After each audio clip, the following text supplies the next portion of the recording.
అందరికీ నమస్కారం. నా పేరు పద్మావతి శ్రీదేవి. నేను నెల్లూరు జిల్లా కావలి నియోజకవర్గం నుంచి మాట్లాడుతున్నాను.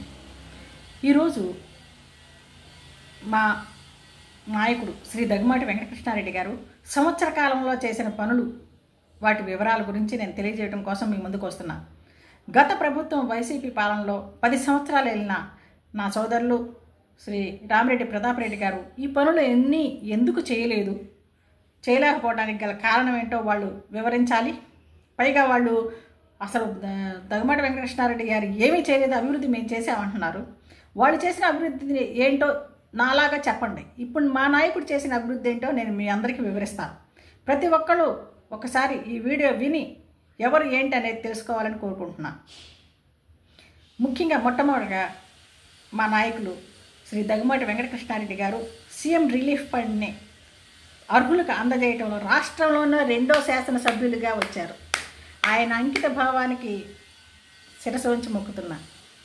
ఇక ట్రంక్ రోడ్లో ఐకాన్ సెంటర్ పెట్టి అక్కడ 100 అడుగుల జాతీయ జెండా పెట్టారు. ఆయన దేశభక్తికి ఇదొక నిదర్శనం.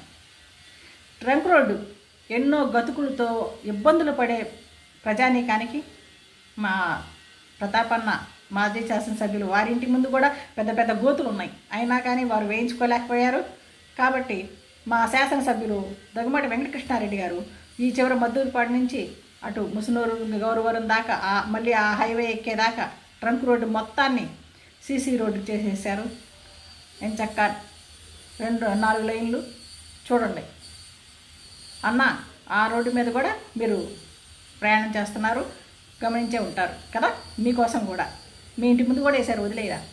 ఇక తమ్ములపేంట రోడ్డు ఎన్ని యాక్సిడెంట్లు అయినాయి, ఎంతగా మొత్తుకున్నారు వాళ్ళు. ట్రాక్టర్లు, వాళ్ళు వ్యవసాయదారులు, మత్స్యకారులు, వాళ్ళు ఎన్నో వెళ్ళాల్సిన రోడ్డు ఒకటి రోడ్డు ఆ అన్ని గ్రామాలకి కలిపి దాన్ని బాగు చేయమని ఇంతమంది ఎన్నిసార్లు మీకు విజ్ఞప్తి ఇచ్చారు, విన్నపాలు ఇచ్చారు, పట్టించుకున్నారా? ఈరోజు చూడు, మీరు కూడా వెళ్తున్నారు కదా హైవే కోసం నీట్గా. ఏదో హైటెక్ సిటీ రోడ్డులాగా ఉన్నాయి కానీ నీ పరిపాలనలో ఉన్నట్లేవుగా. ఇక మత్స్యకారులను ఎంకరేజ్ చేయడం కోసం, ఆ ఊళ్ళు బాగా డెవలప్ చేయడం కోసం వెంకటేశ్వరపురంలో 90 లక్షల వ్యయంతో సీసీ రోడ్లు, అదేవిధంగా 60 లక్షల వ్యయంతో 3 ఫేస్ విద్యుత్ లైన్లు శ్రీకారం చుట్టారు. ఇక ఉదయగిరి బ్రిడ్జి ఎంతమంది యాక్సిడెంట్లు అయినాయి, విద్యార్థులు ఎంతోమంది ఉదయగిరి వెళ్ళి అక్కడి నుంచి ఆ బ్రిడ్జ్ మీదకి వెళ్తా మీరు పై పూతలు పోయటం వల్ల, మళ్ళీ ఈ గోతులు పట్టడం వల్ల ఎన్ని యాక్సిడెంట్లు అయినాయో మీకు తెలుసు. కానీ ఈ రోజున మా నాయకుడు పటిష్టమైన మరమ్మతులు చేయించారు. ఏదన్నా నీకు కంప్లైంట్ వస్తే నాకు చెప్పు, అప్పుడు మేము కూడా తెలుసుకుంటాం. ఇక దగదత్తి నుంచి బుచ్చికి వెళ్ళే దారి పడవలాగా వెళ్ళేది బస్సు, అలాంటి దారికి సీసీ రోడ్లు.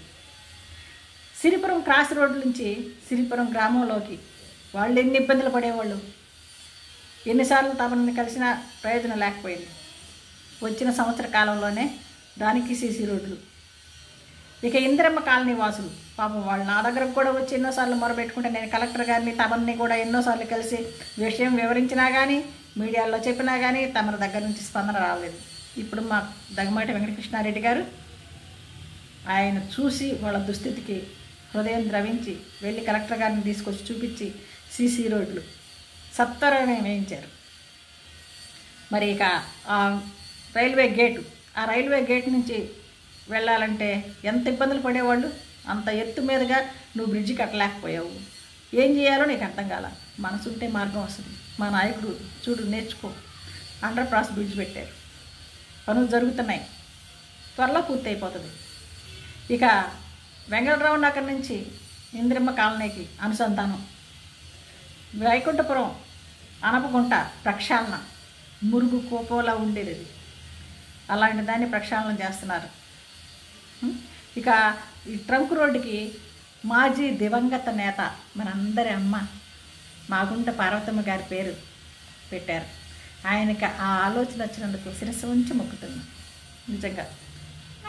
ఇక ఎక్కడెక్కడ ఈ మురుగు కాలువలు, అటు పంట పొలాల దగ్గర మురుగు కాలువలైనా, పట్టణంలోని మురుగు కాలువలైనా, పల్లెల్లో అయినా, ఎక్కడైనా కూడా పూడికి తీతలు, ఆక్రమణ తొలగింపులు, ట్రంక్ రోడ్డుకి మార్జిన్లో ఆక్రమణలన్నీ తొలగించారు.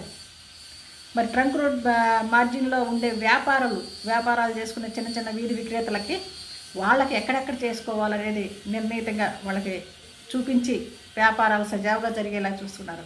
రైతు బజార్ని ప్రక్షాళన చేశారు. కూరగాయల మార్కెట్ని ప్రక్షాళన చేశారు. మార్కెట్ మున్సిపల్ షాపులు కట్టించారు. అదేవిధంగా ఈ డిఎండిఆర్ ఛానల్ పనులు నువ్వు మూల పడేసావు, కానీ మా నాయకుడు దాన్ని మళ్ళీ కొనసాగిస్తున్నారు.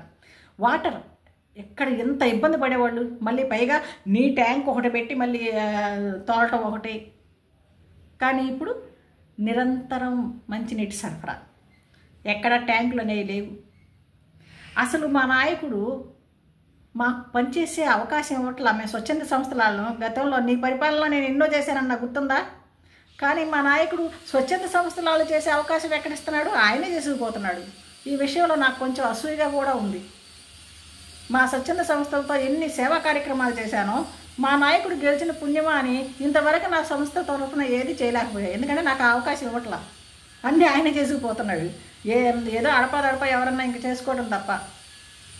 కాబట్టి దగ్గుమాటి కృష్ణారెడ్డి గారు ఈ కావలికి వచ్చిన వరం, ఆయన శాసనసభ్యులుగా అవటం, మా అందరి పాలిట దేవుడిగా రావటం, ఆ మన పోతులూరు వీరబ్రహ్మేంద్ర స్వామి చెప్పినట్టుగా మా కావలిని సర్వాంగ సుందరంగా తీర్చిదిద్దడానికి మరి కనకపట్నం చేయడానికి వచ్చాడు. మందాడి చెరువు ఎలా ఉండేది? మురికి కోపంగా ఉండేది. ఆ మురికి కోపంగా